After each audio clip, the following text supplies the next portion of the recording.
ہمیشہ کا عذاب اسے ہوتا ہے، اس ہمیشہ کے عذاب سے بچنے کے لیے سنی ہونا ضروری ہے کہ بندہ زہر قاتل سے بچے، تاکہ نہ اسے ہمیشہ کا عذاب ہو اور نہ اسے ہمیشہ کی موت ملے۔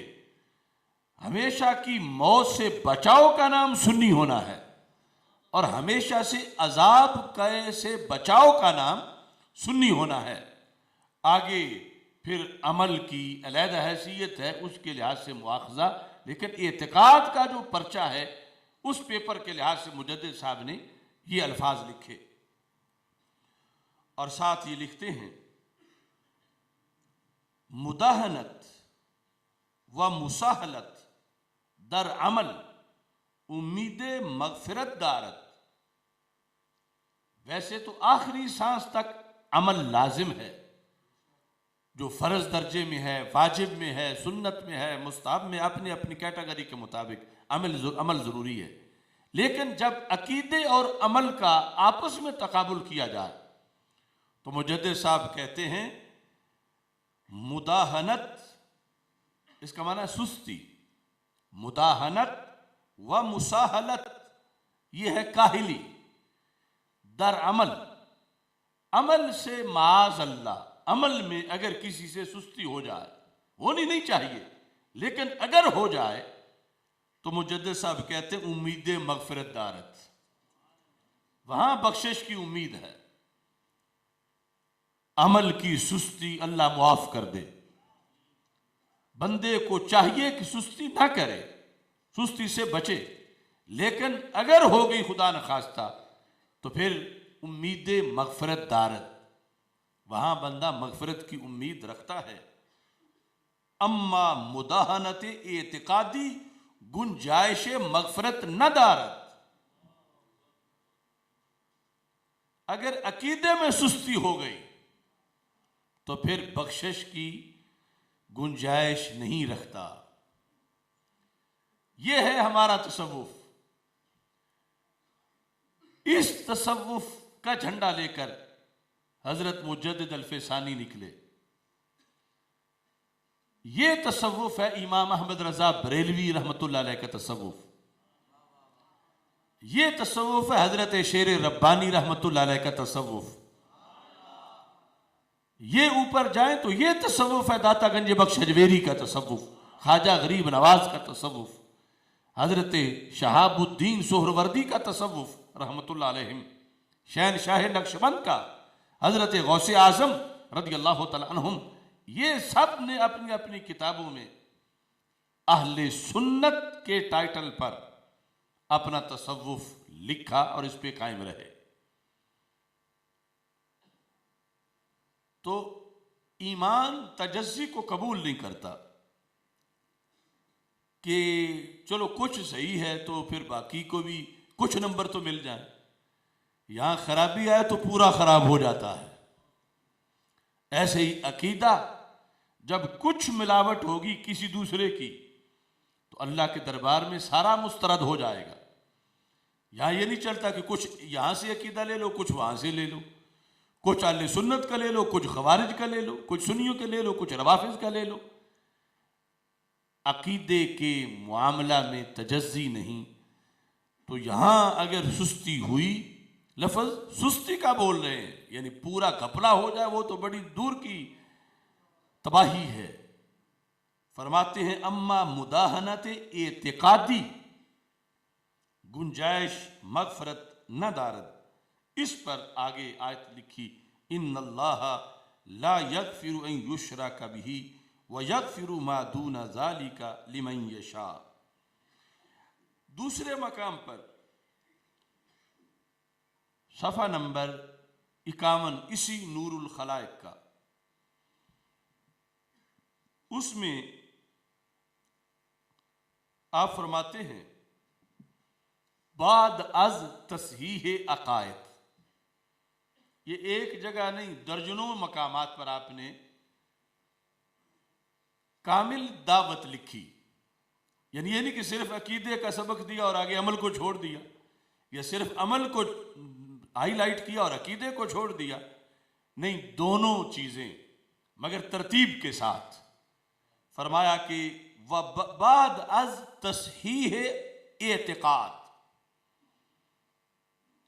امتثال اوامر و انتہا از نواہی شرعیہ کا بعمل تعلق دارد نیز چارہ نبوت.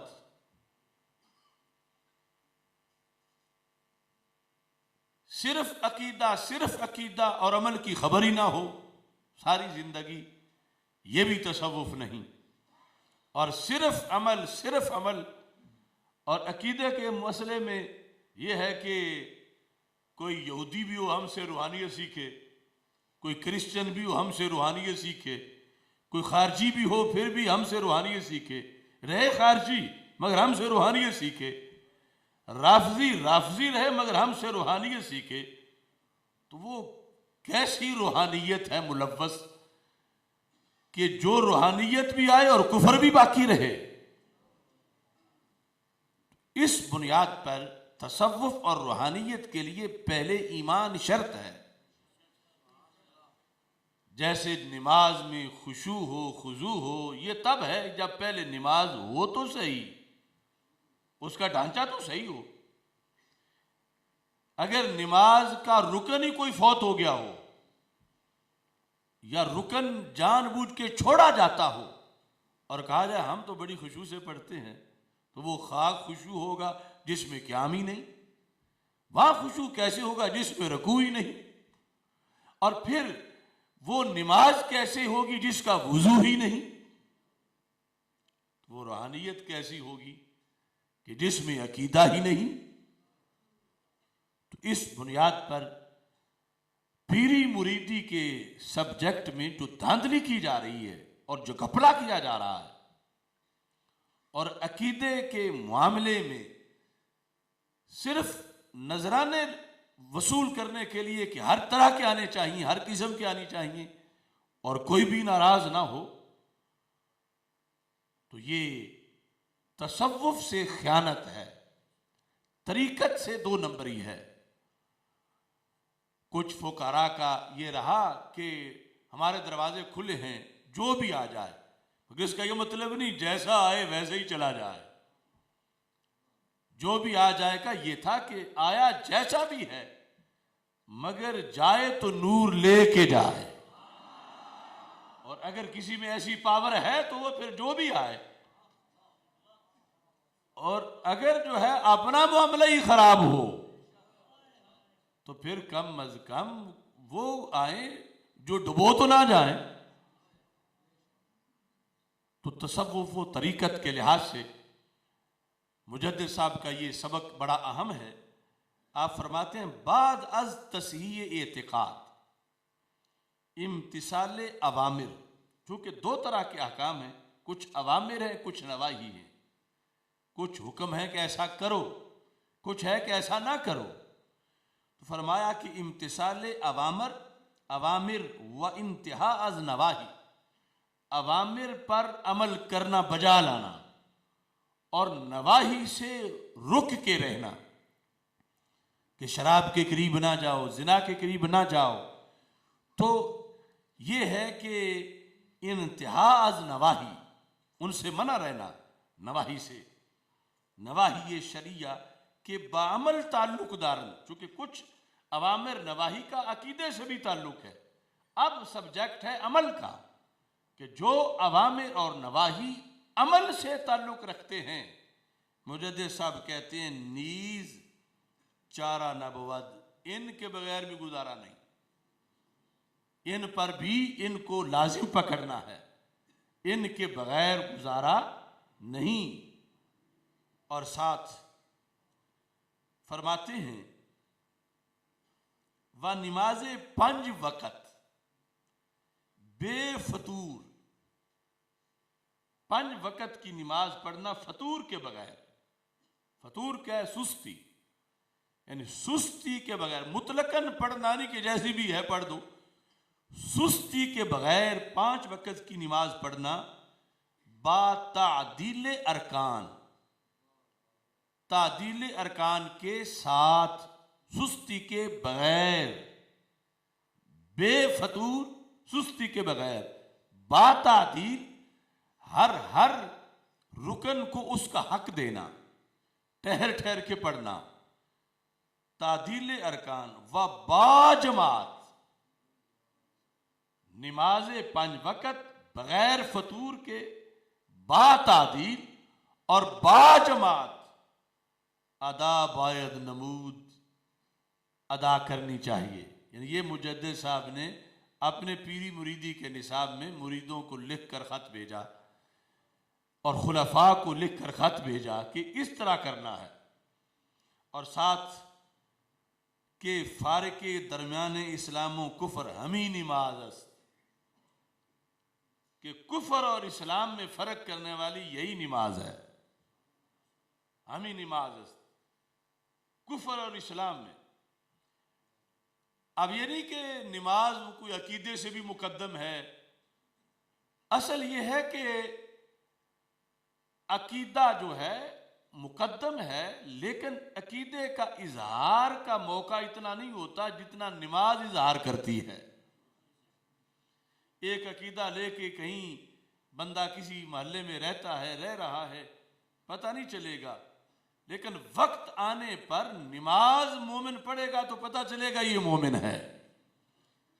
مومن چھپ نہیں سکتا، نماز نہیں چھپنے دیتی۔ اس واسطے یہ فرق کرتی ہے کفر اور اسلام کے درمیان، کہ مومن کہیں ہفتہ گزارے اور نماز ہضم کرتا رہے، یہ نہیں مومن سے ہوتا۔ ہو سکتا ہے باقی کسی معاملے میں اظہار کا وقت نہیں آیا، جب آئے گا پھر وہ بھی اظہار ضروری ہے، لیکن اب نماز تو دل کی ہوتی نہیں ہے، نماز قیام رکوع سجدے سے ہی ہوگی، اور پھر اس کے لیے جو شرائط ہیں ان کا اہتمام کرنا پڑے گا۔ نماز باہوش بندہ پڑھ سکتا ہے، جسے جغرافیہ بھی وہاں کا پتہ ہو کہ میں جہاں بیٹھا ہوں یہ مشرق کدھر ہے، مغرب کدھر ہے، شمال کدھر ہے، جنوب کدھر ہے، قبلہ کدھر ہے، پھر میں بیٹھا ہوں یہ فجر ہے یا عشاء ہے، یہ ساری چیزیں نماز کے لیے ضروری ہیں۔ تو اس بنیاد پر یعنی مومن جو ہے اس کے لیے نماز بہت سی چیزوں کو مستلزم ہے۔ ایسا نہیں کہ جس کو کبھی ہوش ہی نہیں آیا اور اسے ہی کمال سمجھا جائے کہ یہ حضرت صاحب تو مہینہ مہینہ بھی ہوش ہی رہتے ہیں۔ شریعت چاہتی ہے کہ مومن باہوش ہو، اور یہ نہیں کہ حضرت صاحب سال کے بعد ہی غسل کرتے ہیں، شریعت چاہتی ہے ہر وقت مومن پاک ہو۔ یہ ہے تصوف، یہ ہے طریقت۔ فرمایا کہ یہ جو نماز میں نماز کا اہتمام کرے، کیونکہ ہمیں نماز جتنا فرق نماز کرتی ہے اتنا اور کوئی شے نہیں کرتی ان وجوہ کی بنیاد پر۔ اور ساتھ فرماتے ہیں وَچوں ادائے صلاۃ بر وجہ مسنون میسر شد، حبل متین از اسلام بدست آمد۔ اگر مسنون طریقے پر کوئی بندہ نماز پڑھ رہا ہے، وہ اللہ کا شکر ادا کرے، اس کو اسلام کی پختہ رسی مل گئی ہے۔ حبل متین، کہ اب ایسے نہیں ڈگمگائے گا، نمازی ہے اعتقاد صحیحہ کے بعد، تو اس کو مضبوط رسی مل گئی ہے۔ زیرا کہ نماز اصل دوئم است از اصول پنجگانہ۔ پھر ترتیب کو ذہن میں رکھا، فرمایا نماز دوسرا اصل ہے، جو 5 بنیادیں ہیں اسلام کی، ان میں سے دوسرا اصل نماز ہے، دوسری بنیاد۔ وَأَصْلِ اول ایمان با خدا و رسول خدا است۔ پہلی بنیاد ہے اللہ اور اللہ کے رسول صلی اللہ علیہ وسلم پر ایمان رکھنا ہے، لانا بھی اور برقرار بھی رکھنا، یعنی اس حدیث کی طرف اشارہ ہے بنی الاسلام علی خمس۔ تو اس میں ساتھ یہ ارشاد فرماتے ہیں وَأَصْلِ دوئم نماز است، دوسری اصل نماز ہے۔ اصل سیوں ادائے زکوٰۃ است، اس کی طرف بھی توجہ ہونی چاہیے۔ یعنی بہت سے نمازی ایسے ہیں کہ زکوٰۃ کو اپنا نصاب ہی نہیں سمجھتے کہ وہ بھی فرض ہے اگر نصاب پایا گیا، اور پھر کہتے ہیں اصل چہارم روزہ ہے ماہ رمضان است، رمضان کے روزے اصل چہارم، وہ اصل پنجم حج بیت اللہ است، پانچویں اصل حج بیت اللہ ہے، اصل اول با ایمان تعلق دارت، پانچ ذکر کر کے پھر واپس لوٹے، ان پانچ میں سے جو پہلی چیز ہے، پہلی اصل، پہلی جڑ، پہلی بنیاد، اس کا تعلق ایمان کے ساتھ ہے، اور ساتھ ہی و اصول اربع باعمال تعلق دارن، اور جو باقی چار ہیں بعد والے، یہ اعمال سے یہ اصول تعلق رکھتے ہیں۔ جامع ترین جمی عبادات و فاضل ترین ایہاں نماز، ان چاروں میں سے جو سب سے جامع ہے اور سب سے فضیلت والی عبادت ہے وہ نماز ہے۔ اب اس کے بعد آگے مزید اس کی وضاحت ہے، لیکن یہ ایک مختصر سا سبق ہے تصوف کا جو مکتوبات شریف میں حضرت مجدد الفسانی رحمہ اللہ تعالیٰ نے اپنے مریدوں کو دیا ہے۔ لبیک یا رسول اللہ، لبیک لبیک لبیک یا رسول اللہ، لبیک لبیک لبیک یا رسول اللہ، لبیک لبیک لبیک یا رسول اللہ، لبیک لبیک لبیک یا رسول اللہ، لبیک لبیک لبیک یا رسول اللہ، لبیک لبیک لبیک یا رسول اللہ، لبیک۔ اب اس میں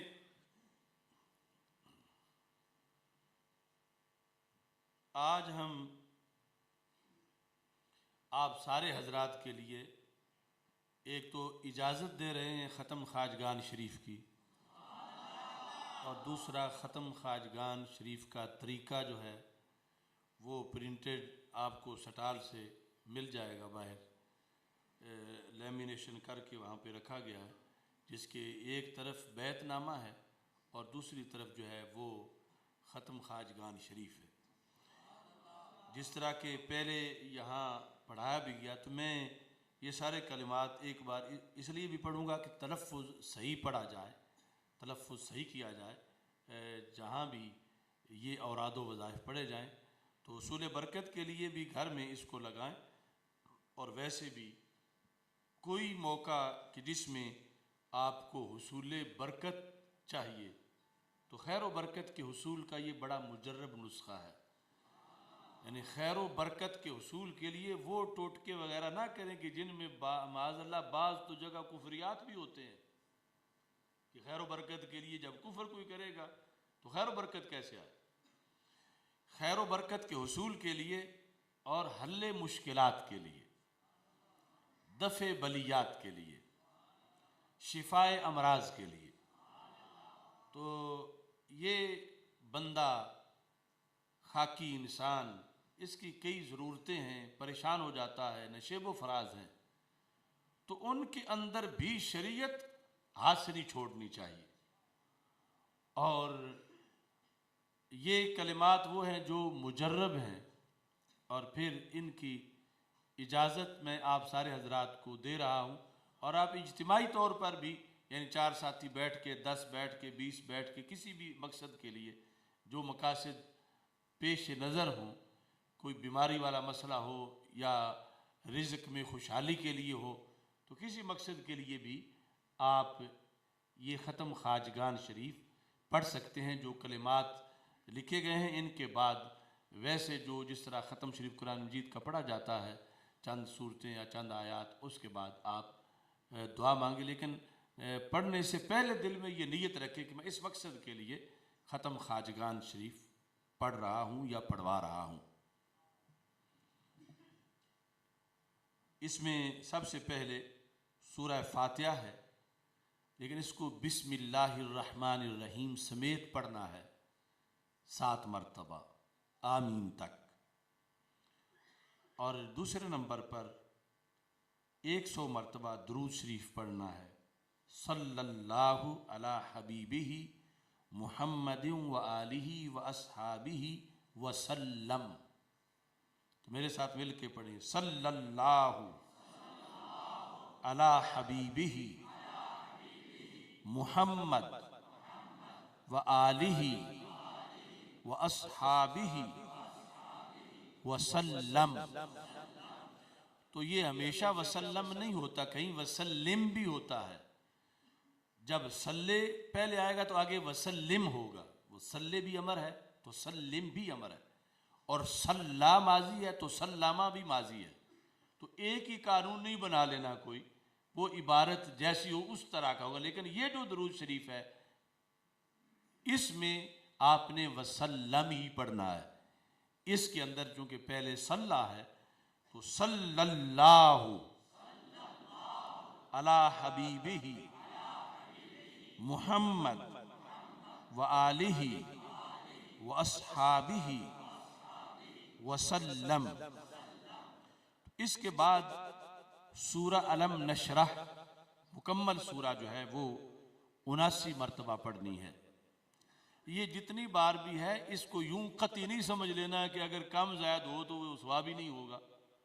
یعنی یہ جو فگر لکھا گیا ہے وہ ایک مجرب اندازہ ہے، لیکن وہ نص قطعی نہیں کہ اس کو یوں سمجھا جائے کہ اگر کم ہو گیا تو پھر تو وہی کچھ نہیں، یا اگر زیادہ ہو گیا تو غلط ہو گیا۔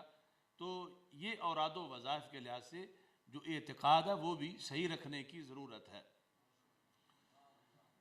اچھا جی، چوتھے نمبر پہ پھر درود شریف، یہی صلی اللہ علی حبیبہ محمد و آلہ و اصحابہ وسلم 100 مرتبہ۔ اس کے بعد سورہ اخلاص، قل هو اللہ احد اللہ الصمد لم یلد ولم یولد ولم یکن لہ کفوا احد، تو یہ 1000 مرتبہ۔ اس کے بعد ہے یا قاضی الحاجات، اے حاجتوں کو پورا کرنے والے، یا قاضی الحاجات، یا قاضی الحاجات، یا قاضی الحاجات، یا قاضی الحاجات، یہ 100 مرتبہ ہے۔ یا کافی المہمات، یا کافی المہمات، یا کافی المہمات۔ مہم یعنی اہم کام، اہم چیز۔ یہ اردو میں بھی ہم مہم کا لفظ بولتے ہیں، مہمتن کی جمع مہمات، یعنی نہایت جو مشکل پیچیدہ کام ہے اس کے لیے جو ذات کافی ہے اسے پکارا جا رہا ہے۔ یا کافی المہمات، یہ کس کو کہہ رہے ہیں؟ اللہ کو، کہ اے اللہ تو مہمات کے لیے کافی ہے۔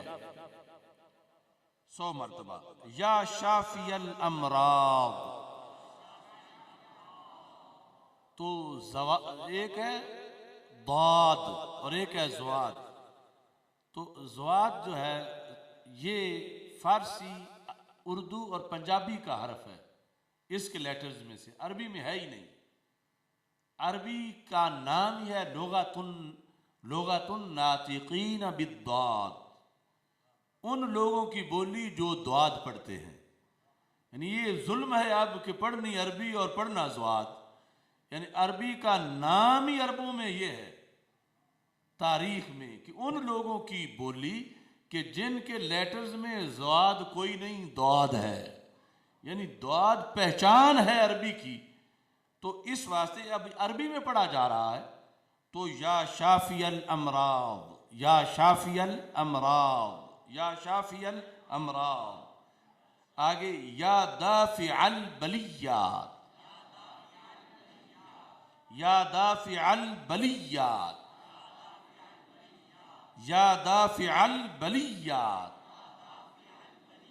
یعنی اے بلاؤں کو دفع کرنے والے۔ تو یہ سارا جو ہے اس میں معنی ذہن میں ہونا چاہیے اور خیال بھی حاضر ہونا چاہیے۔ یعنی ذکر کے وقت سستی جو ہے وہ مزید بندے کا نقصان کر دیتی ہے۔ یعنی جس ذات کو بلا رہے ہیں، جس کے سامنے جو مقصد رکھنا ہے، ادھر دھیان ہی نہیں، دھیان کہیں اور ہے، اور وہ ذات جانتی ہے کس کا دھیان ہے یا نہیں، تو پھر عدم توجہ پر نقصان بھی ہو سکتا ہے۔ تو دھیان سارا اس طرف رکھنا ہے۔ اور ایسے ہی درود شریف کے وقت دھیان جو ہے سارا دربار رسالت صلی اللہ علیہ وسلم میں رکھنا ہے۔ یا حل المشکلات، یا حل المشکلات، یا حل المشکلات، اس کا معنی اے مشکلوں کو حل کرنے والے۔ تو کچھ لوگ یہ سمجھتے شاید یہاں لفظ حل مصدر ہے، حل، تو یہ یہاں مصدر نہیں، صفت مشبہ ہے۔ جس طرح لفظ رب، رب مصدر نہیں، رب جو رب العالمین، تو جیسے رب فعل صفت مشبہ ہے، ایسے حل بھی صفت مشبہ ہے۔ یعنی یہاں یہ پڑھنے کی ضرورت نہیں یا محلل المشکلات، وہ محلل میں معنی غلط بن جائے گا کہ تحلیل شرعی اور غیر شرعی اور وہ جو نکاح والے معاملات میں ہوتا ہے۔ تو یہ ہے یا حل المشکلات، اور یوں بھی نہیں یا احل المشکلات، یا حل المشکلات۔ تو یہ حل رب کی طرح صفت مشبہ ہے، یعنی یہ سارے صفت کے صیغے ہیں، قاضی ہو، کافی ہو، دافع ہو، شافع ہو، ایسے ہی آگے مفتح آ رہا ہے، تو سارے صفت کے صیغے ہیں، کوئی صفت مشبہ ہے، کوئی فاعل ہے۔ تو یہاں پر یا حل المشکلات، آگے ہے یا مفتح الابواب، یا مفتح الابواب، یا مفتح الابواب، اے دروازے کھولنے والے، یعنی جو بھی مراد ہے اس کے دروازے بند ہیں۔ رزق کا مسئلہ ہے، دروازے بند ہیں، اولاد کا مسئلہ ہے، دروازے بند ہیں، علم کا مسئلہ ہے، دروازے بند ہیں، تو یہ ہوگا یا مفتح الابواب، یعنی اے دروازے کھولنے والے۔ یا دلیل المتحیرین، یا دلیل المتحیرین، یا دلیل المتحیرین۔ متحیر وہ بندہ لغوی طور پر کہ ایک جگہ چوک ہے، بورڈ لگا ہوا نہیں، اور بندہ اجنبی ہے، اسے نہیں پتا کہ اب دائیں جانا ہے، بائیں جانا ہے، سامنے جانا ہے، رستے وہاں کئی نکل رہے ہیں، ہو سکتا ہے 4 ہی نہیں 7 ہوں، 7 سرا ہو یا اس سے بھی بڑھ کر ہو، تو وہاں اب بندہ پریشان ہے کدھر جاؤں، اور پھر اگر رات کا وقت بھی ہو، موسم ٹھنڈا بھی ہو، تو فکری طور پر اس سے بھی بڑی مشکلات ہو سکتی ہیں۔ تو جب بندہ الجھن کا شکار ہے تو اسے ضرورت ہے کہ اس کی رہنمائی ہو، تو یہ کہتا ہے یا دلیل المتحیرین، اے متحیر لوگوں کو رستہ دکھانے والے، ان کی دلیل جس کی روشنی سے انہیں پتہ چلتا ہے کہ جانا کدھر ہے، دنیا میں اللہ کی رضا والا رستہ کون سا ہے۔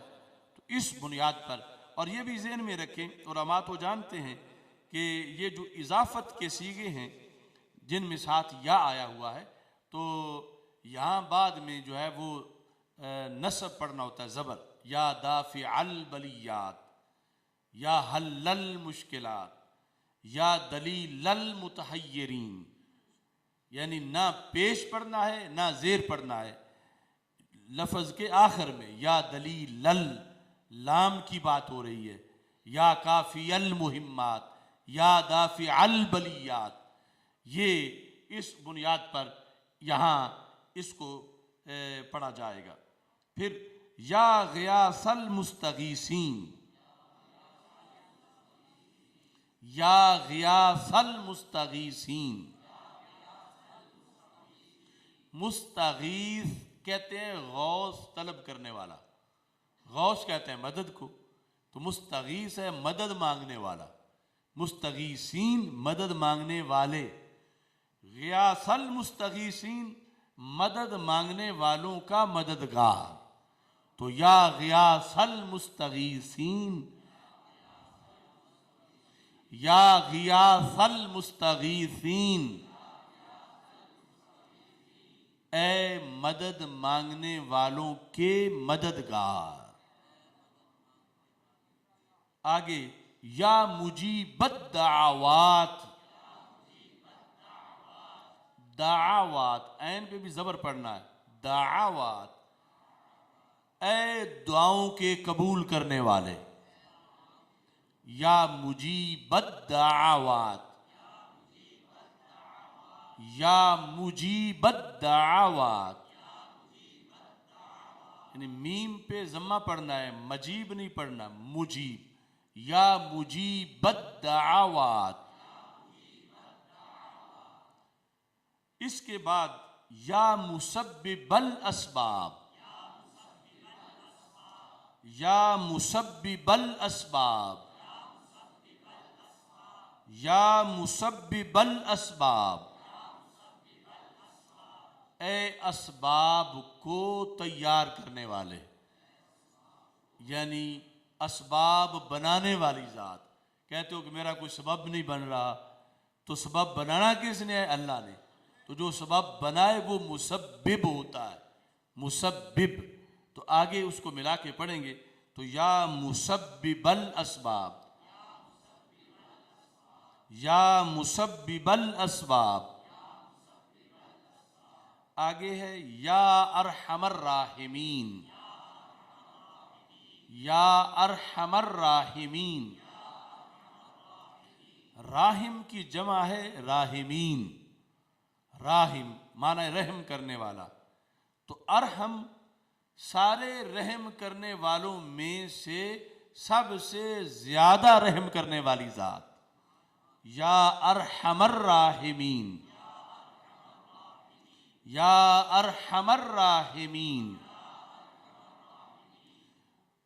تو یہ سب جو ہیں ان کی تعداد ساتھ لکھی ہوئی ہے 100 مرتبہ، باقی وقت کے لحاظ سے وہ دیکھا جا سکتا ہے، اور فرائض اور واجبات یہ نہ ہو کہ ختم پڑھتے پڑھتے فرض رہ جائیں، تو یہ ساری چیزیں جو ہیں وہ ذہن میں رکھنی ہیں۔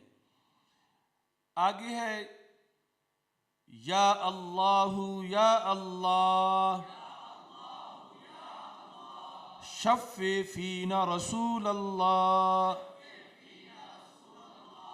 یا اللہ یا اللہ شفع فینا رسول اللہ، یا اللہ یا اللہ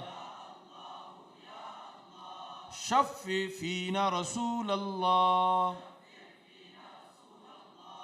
تو اللہ تعالیٰ کے جتنے نام ہیں ہر نام کی بڑی برکت ہے، مگر لفظ اللہ کی سب سے بڑھ کے برکت، یہ اسم اعظم ہے، اور بیک وقت اللہ کی کروڑوں شانیں بیان کرنی ہوں تو اللہ کہنے سے بیان ہو جاتی ہیں۔ مثلا یا رحیم کہیں تو ایک شان بیان ہوئی، یا علیم کہیں تو ایک شان بیان ہوئی، یا خبیر کہیں تو ایک شان بیان ہوئی، لیکن یا اللہ کہیں تو بیک وقت کروڑوں شانیں بیان ہو، اتنا جامع نام ہے۔ اور پھر الوہیت اور توحید کے لحاظ سے یہی ہر دور میں توحید کے لیے بولا گیا، جس پر ہم نے سیمینار کیے کہ ہمیشہ یہ کلمہ رہا توحید کا حصہ، لا الہ الا اللہ، کبھی بھی ایسا نہیں رہا لا الہ الا الکریم، لا الہ الا الخبیر، لا الہ الا الستار، لا الہ الا الغفار، وہ سارے رب کے نام ہیں، مگر توحید اس سے بیان ہوتی ہے، لا الہ الا اللہ۔ تو یہ خصوصی ورد ہے کہ جس میں پھر اللہ سے دعا کرنے کے بعد اسے درخواست کی جاتی ہے کہ ہمارے رسول حضرت محمد مصطفیٰ صلی اللہ علیہ وسلم کی دعا اے اللہ ہمارے حق میں قبول فرما۔ یعنی سرکار نے جو امت کی شفاعت کر رکھی ہے، فرمایا لِكُلِّ نَبِيٍّ دَعْوَةٌ مُسْتَجَابَةٌ، ہر نبی کی ایک دعا خصوصی کوٹے کی دعا ہے جو ضرور قبول ہوتی ہے۔ فَتَعَجَّلَ كُلُّ نَبِيٍّ دَعْوَتَهُ، ہر نبی نے وہ دعا مانگ لی اپنے مشکل لمحات میں کسی مقصد کے لیے۔ فرمایا انی اختبأت دعوتی، میں نے وہ چھپا کے رکھی ہے، جو خاص کوٹے کی دعا رب نے دی میں نے اپنے کسی مشکل وقت میں اپنے لیے نہیں مانگی، میں نے چھپا کے رکھی۔ کیوں؟ شفاعتا لامتی الی یوم القیامہ۔ تو اختبأت شفاعتا مفعول لہو ہے کہ میں نے امت کے شفاعت کے لیے چھپائی ہوئی ہے، یعنی میں نے نہ مانگی ہے نہ ابھی مانگوں گا، قیامت تک کی جو پوری امت ہے اس کے لیے میں وہ شفاعت کے لیے مانگوں گا۔ تو اس کے لحاظ سے پھر امتی کہہ رہا ہے شفع فینا رسول اللہ، کہ اے اللہ رسول پاک صلی اللہ علیہ وسلم جو ہماری شفاعت فرمانے والے ہیں، اس دعا کی شکل میں یا اس کے علاوہ مختلف امور میں آپ کی طرف سے جو شفاعت ہے وہ تو قبول فرما۔ شفع فینا کا مطلب ہے سرکار کی طرف سے کی گئی شفاعت کو منظور فرما، ہمارے بارے میں جو شفاعت ہے رسول پاک صلی اللہ علیہ وسلم کی اس کو قبول فرما۔ یہ بھی 100 مرتبہ ہے۔ یا صاحب اللطف الخفی، تو صاحب اللطف خفی یہ اللہ کی ذات ہے۔ یا صاحب اللطف الخفی بک نستجیر و نکتفی، یا صاحب اللطف الخفی بک نستجیر و نکتفی، یا صاحب اللطف الخفی بک نستجیر و نکتفی۔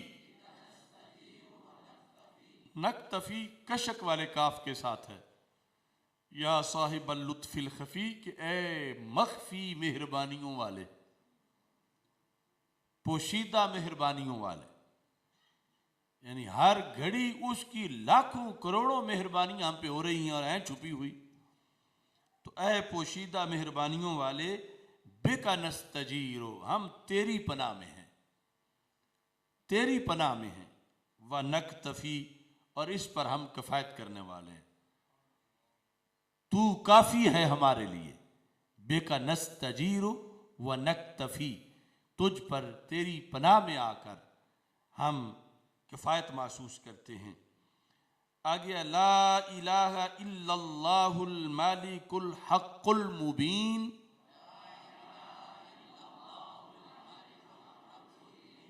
محمد الرسول اللہ شفیع المذنبین۔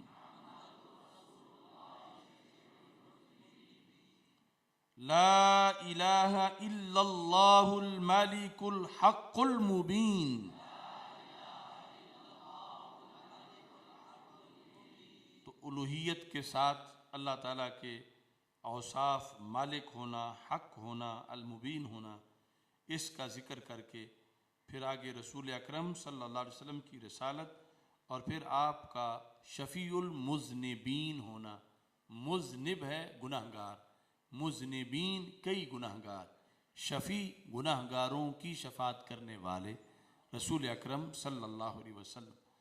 تو یہ جو مواجہ شریف ہے ان جالیوں پر بہت سی تبدیلیوں کے باوجود ابھی تک یہ برقرار ہے، اور ادھر جو حجرہ نبویہ کا غلاف ہے اس سارے غلاف پر بھی یہی لکھا ہوا ہے، یہ مقدس کلمہ جو ہمارے ورد کا آخری حصہ ہے۔ تو یہ آپ سب حضرات کو اس کی اجازت ہے اور اس کو پڑھنا بھی ہے، اور باقی احباب نے کئی بار کہا اور آج اس کا بھی اعلان کر رہا ہوں کہ انشاءاللہ تبارک و تعالی لاہور میں ہر انگریزی مہینے کے آخری اتوار کو نماز ظہر کے بعد، یعنی یہاں ماہانہ ختم خواجگان شریف ہوا کرے گا انشاءاللہ تبارک و تعالی، تو اس میں جو قریب والے حضرات ہوں وہ شریک ہوں، تو یہ انگریزی مہینے کا جو آخری اتوار ہے اس میں ظہر کے بعد ختم خواجگان شریف پڑھا جائے گا، اور جو بھی کسی کے مقاصد ہیں، مقاصد حسنہ کے لیے، اس میں وہ ضرور شریک ہوں۔ اس کے ساتھ ایک دعا جو ہے وہ سارے خطباء بھی پڑھیں تقریروں کے شروع میں یا بعد میں، نمازوں جماعتوں کے بعد، اور عام سارے حضرات بھی پڑھیں۔ اس کی ہم پوسٹ بھی لگوا دیں گے، اور یہ بھی لازمی سمجھنی ہے، اپنا وظیفہ سمجھ کے اس کو پڑھنا ہے۔ اب میرے ساتھ مل کے پڑھ لیں، اللہم ثبتنا علی معتقدات اہل السنہ والجماعہ، اللہم ثبتنا، اس کا معنی اے اللہ ہمیں ثابت رکھ، کس پر؟ عقیدہ اہل سنت پر۔ اللہم ثبتنا علی معتقدات اہل السنہ والجماعہ، یہ آگے ملا کے پڑھنا ہوگا تو پھر والجماعت، لیکن جب وقف کرنا ہے تو والجماعہ۔ اللہم ثبتنا علی معتقدات اہل السنہ والجماعہ وامتنا فی زمرتہم واحشرنا معہم۔ یہاں تک یہ دعا مکمل ہوتی ہے، وامتنا فی زمرتہم واحشرنا معہم، اللہم ثبتنا علی معتقدات اہل السنہ والجماعہ وامتنا فی زمرتہم واحشرنا معہم۔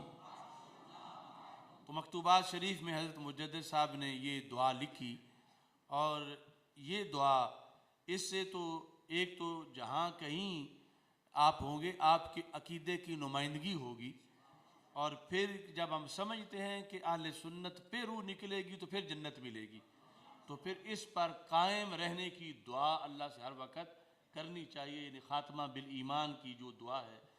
اور ساتھ وَأَمِتْنَا فِي زُمْرَتِهِمْ، اے اللہ جب بھی فوت کرنا تو اسی جماعت میں، فی زمراتہم سنیوں کی جماعت میں، فی زمراتہم ان کے زمرہ میں، سنیوں کی جماعت میں اے اللہ موت دینا، وَحْشُرْنَا مَعَهُمْ، اور قیامت کے دن اسی جماعت میں ہمارا حشر کرنا، وَحْشُرْنَا مَعَهُمْ، کہ قیامت کے دن اسی میں ہمارا حشر ہو، ہمیں اور کسی گروپ میں شامل نہ کیا جائے۔ تو یہ یعنی جامع دعا ہے جو مانگنے میں اصل مقصد سب سے پہلا تو خود اس میں جو ہے کہ یہ ہمارا مقصد پورا ہو کہ ہم اہل سنت پر قائم رہیں اور اسی پر موت آئے، اور پھر قیامت کے دن اسی میں ہمارا شمار ہو۔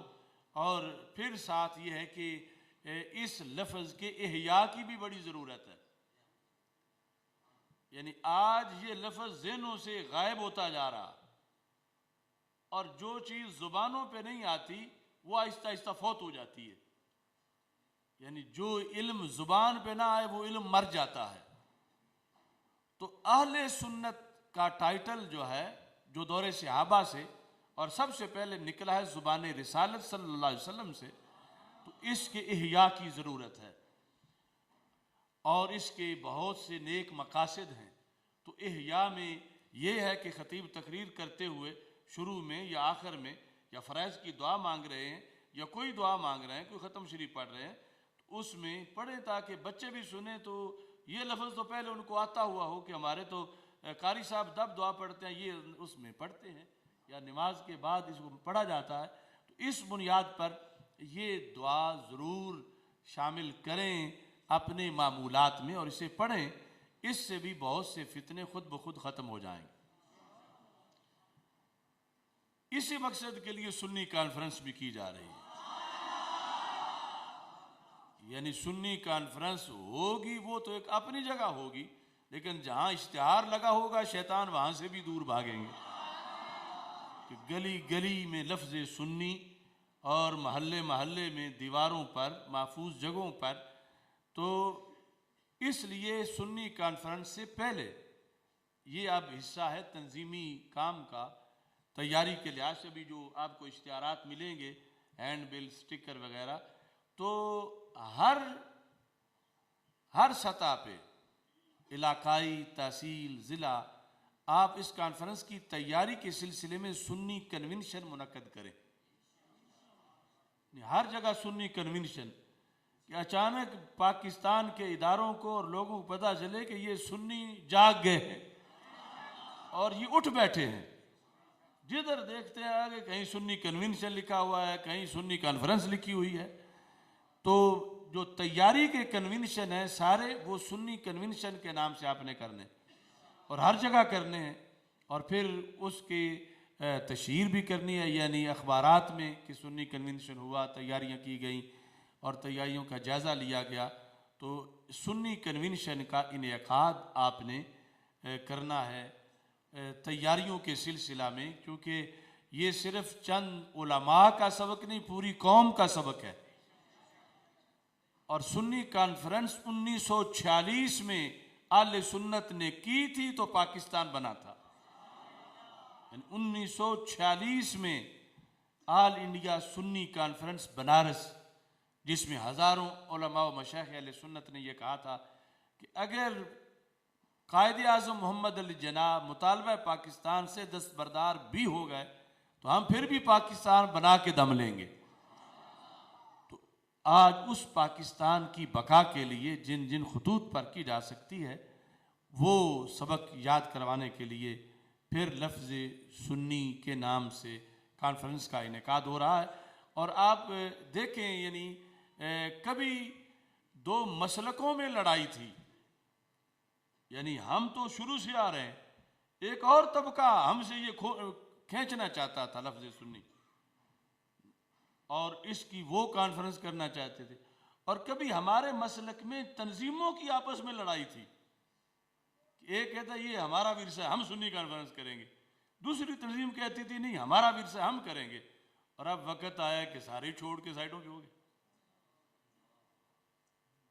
یعنی جو جھگڑتے تھے کہ سنی کانفرنس ہمارا تنظیمی ورثہ ہے، ہم کریں گے، ہم اوروں کو نہیں کرنے دیں گے، وہ یوں یعنی مسلک کی پختگی سے آہستہ آہستہ اثرات دائیں بائیں کے ہوئے کہ اب انہیں یہ یاد ہی نہیں کہ جس پر ہم جھگڑتے تھے وہ نام بھی زندہ رکھنا ہے۔ اس پر بڑی بڑی لڑائیاں ہوئیں تنظیموں کی، اور ہماری تاریخ کی پاکستان سے پہلے وہ سنی کانفرنس مراد آباد ہو، سنی کانفرنس پٹنہ ہو، سنی کانفرنس بنارس ہو، اور اس کے بعد کی سنی کانفرنس ملتان ہو یا سنی کانفرنس لاہور ہو یا مختلف، اب ایسا سینیریو بنا ہے کہ کسی کی ادھر توجہ ہی نہیں کہ یہ بھی ہماری تاریخ تھی، کیونکہ سنی کہلوانا، اس پر فخر کرنا جو تھا وہ اسباب مٹتے گئے۔ کچھ لوگوں کو اس لفظ سے تکلیف ہوتی ہے، کچھ فرقوں کو انہیں پسند نہیں کہ یہ لفظ اجاگر ہو، تو انہوں نے کچھ اپنے یار بنائے اور آہستہ آہستہ کر کے وہ نئی بھول بھلیوں میں چلے گئے اور یہ سبق یاد ہی نہیں رہا۔ تو اس واسطے آپ سمجھے کہ کتنا ضروری ہے اس ٹائٹل کو اجاگر کرنا۔ وہ جو فریب خوردہ ہے وہ آپ سے جھگڑیں گے کہ اب اس کی کیا ضرورت تھی، یہ کیا ہے، کوئی کہے گا یہ فرقہ واریت تم پھیلانا چاہتے ہو، کوئی کہے گا کچھ کرنا چاہتے ہو، تو آپ یہ سمجھ سکتے ہیں کہ اس بندے کے لحاظ سے کہ ضرور پٹھیاں میں کچھ کھا گیا. تو اس واسطے یہ چیز بھی جو ہے وہ ذہن میں رکھنی ہے. باقی چونکہ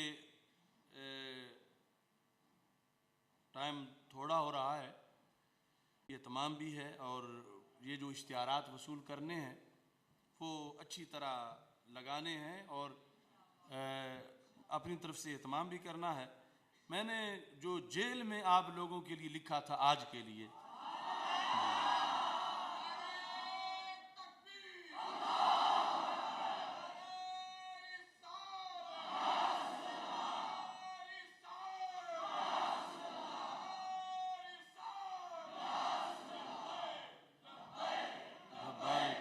رسول اللہ لبیک لبیک یا رسول اللہ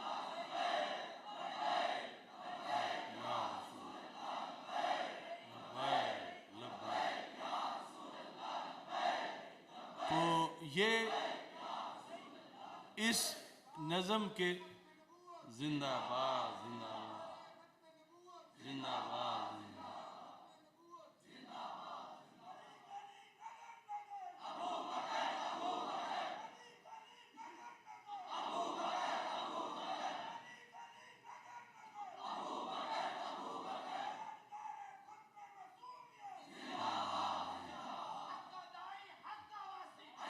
اچھا، یہ جو ہے نظم پیر جلال الدین شاہ،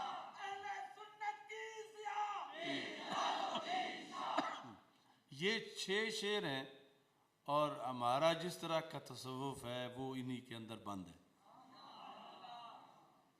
مزاج عشق میں نرمی کی گنجائش نہیں ہوتی. یہ چکی کی گرمی ہے. مزاج عشق میں نرمی کی گنجائش نہیں ہوتی، دیار عشق میں عاشق کو آسائش نہیں ہوتی. مزاج عشق میں نرمی کی گنجائش نہیں ہوتی، دیار عشق میں عاشق کو آسائش نہیں ہوتی. ہماری بزم میں آنے سے پہلے فیصلہ کر لو، ہماری بزم میں آنے سے پہلے فیصلہ کر لو. یہاں پہ کھوکھلے لوگوں کی افزائش نہیں ہوتی.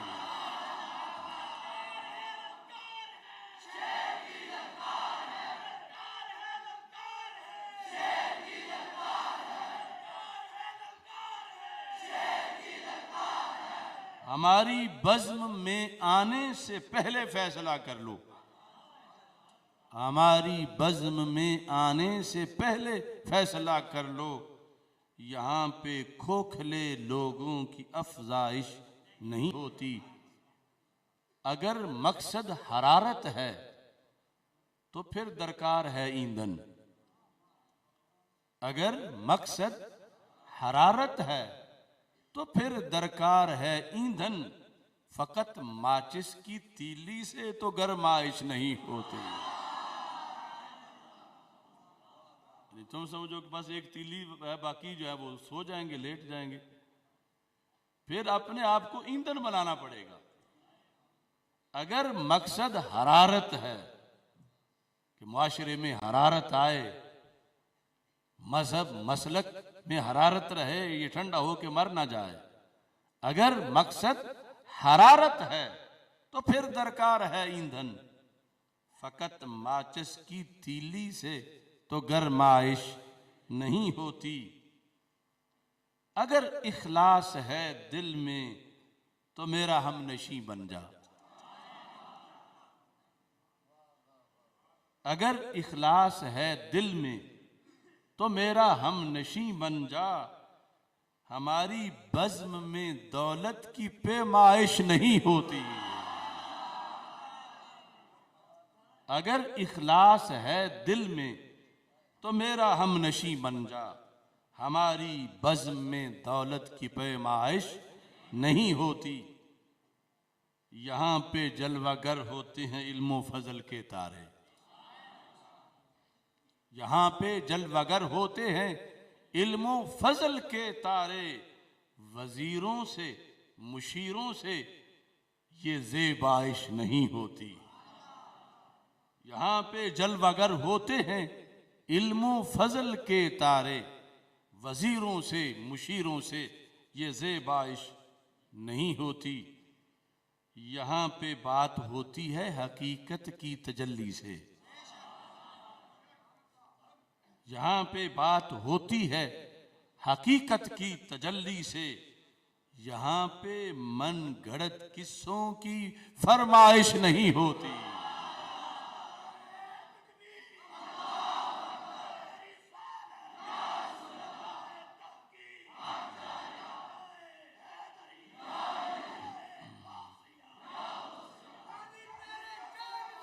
بے شمار بے شمار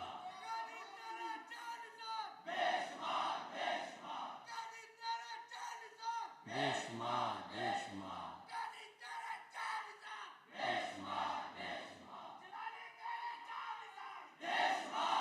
اب ٹائم تھوڑا ہے تو ایک ضروری وضاحت بھی کرنا چاہتا ہوں. کراچی میں جس ملعون نے توہین کی، یعنی ہر قسم کی توہین،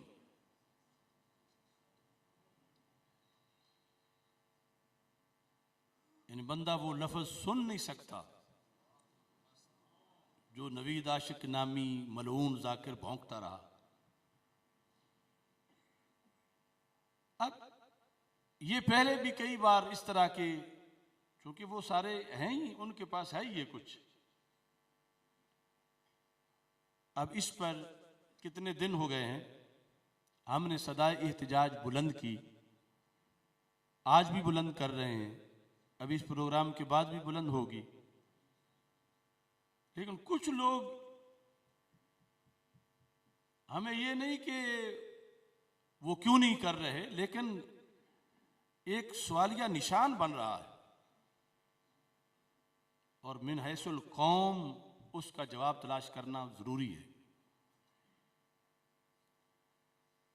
گستاخ فرانس کا ہو اس مسئلے پر بولنا، اگرچہ وہ ابھی تک باقی ہے، قرض ہے ایک، وہ چھوٹی بات نہیں، بہت بڑی بات ہے. مگر کراچی کا گستاخ اللہ کو گالیاں دے، قرآن کو گالیاں دے، وہ امر ذلیل ہو یا عاشق نوید عاشق ملعون ہو، وہ سرکار کی صاحبزادیوں کو گالیاں دے، وہ صدیق و عمر رضی اللہ تعالیٰ عنہما کو گالیاں دے، ذات رسول علیہ السلام کو گالیاں دے، اور پھر من حیث الجماعت چپ کا روزہ رکھ لیا جائے. کیا یہ ناموس رسالت نہیں ہے؟ یہ تقدیس الوہیت، کیا اللہ کا کوئی حق نہیں بندوں پر؟ کیا اہل بیت اطہار رضی اللہ تعالیٰ عنہم اور صحابہ کرام رضی اللہ تعالیٰ عنہم کی عزت و ناموس پہ پیرا دینا، کیا یہ ہمارے فرائض میں سے نہیں ہے؟ اس بنیاد پر قوم کو یہ سوچنا چاہیے کہ آزمائش ہر وقت کی ہے اور ہر قسم کے گستاخوں کے لحاظ سے ہے. اور ووٹ ایک عارضی سی چیز ہے. اے طائر لاہوتی، اس ووٹ سے موت اچھی. آج جس پرچی کی وجہ سے کچھ لوگ گونگے ہو گئے ہیں، گستاخوں کے خلاف بول نہیں رہے، کہ بلدیاتی الیکشن آ رہا ہے اور یہ ہو رہا ہے وہ ہو رہا ہے. اے طائر لاہوتی، اس ووٹ سے موت اچھی جس ووٹ سے آتی ہو پرواز میں کوتاہی. لہذا اہل سنت کو ہر قسم کی چیزیں بالائے طاق رکھتے ہوئے اپنا ریکارڈ درست رکھنا چاہیے، اور اب بھی صدائے احتجاج بھرپور طریقے سے بلند کرنی چاہیے، اور حکومت کو گھٹنے ٹیکنے پر مجبور کرنا چاہیے کہ یہ مسلسل ایسا ہو رہا ہے. کتنے ملعون ہیں اب حامد رضا سلطانی کا کیس چل رہا تھا، خطرہ تھا انہیں کہ اس کی ضمانت جو ہے وہ کینسل ہوگی تو ایران بھگایا گیا. اس لیے ہم کہتے ہیں لا سعودی لا ایران، کہ انہوں نے صحابہ کی گستاخوں کو پناہ دی ہوئی ہے ایران والوں نے. پھر وہ آصف رضا علوی ہے، امجد جوہری ہے، سیف علی ملونہ ہے، عمر ذلیل ہے، کس کس کا نام لیں. تو اس واسطے ہمارا مطالبہ ہے کہ ان تمام گستاخوں کو پھانسی دو، ان تمام گستاخوں کو، ان تمام گستاخوں کو.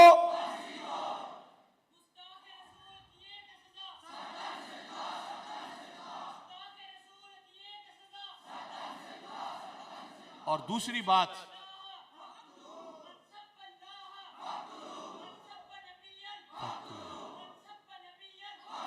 تو یہ بات بھی ذہن میں رکھیں.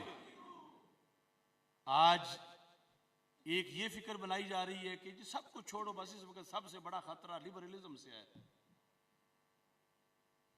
تو یہ کبھی سوچا ہے کہ لبرلزم ہے کیا؟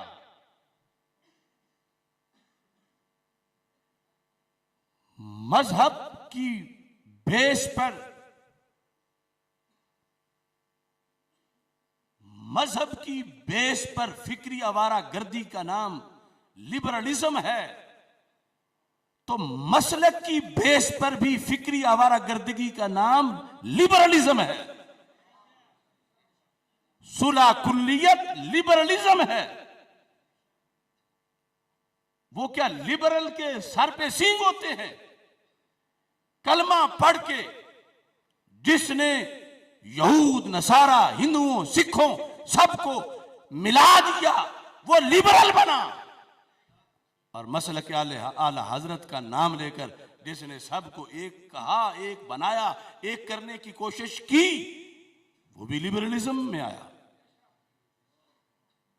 آج عجیب بات ہے، جو خود لبرل بنے ہوئے ہو گئے، ہم لبرل کے خلاف جہاد کر رہے ہیں. لبرل کے خلاف جہاد کرے گا وہ جس کے ہاتھ میں مسلک اعلی حضرت کا جھنڈا ہے.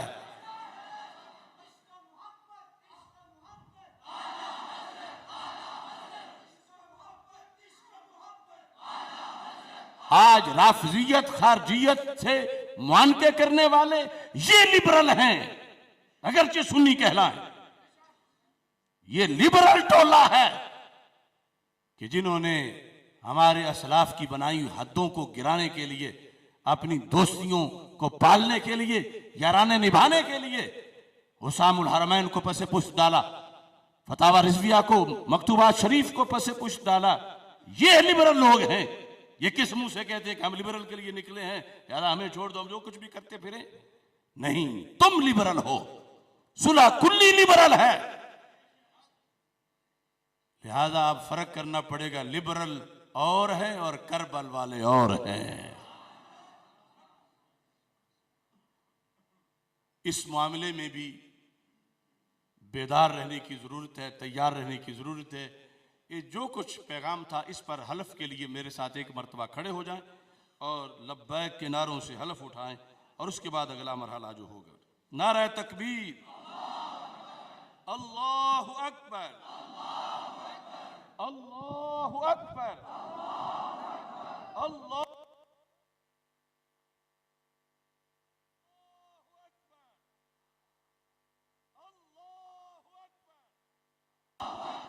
اللہ اکبر، اللہ اکبر، اللہ اکبر، اللہ اکبر، اللہ اکبر.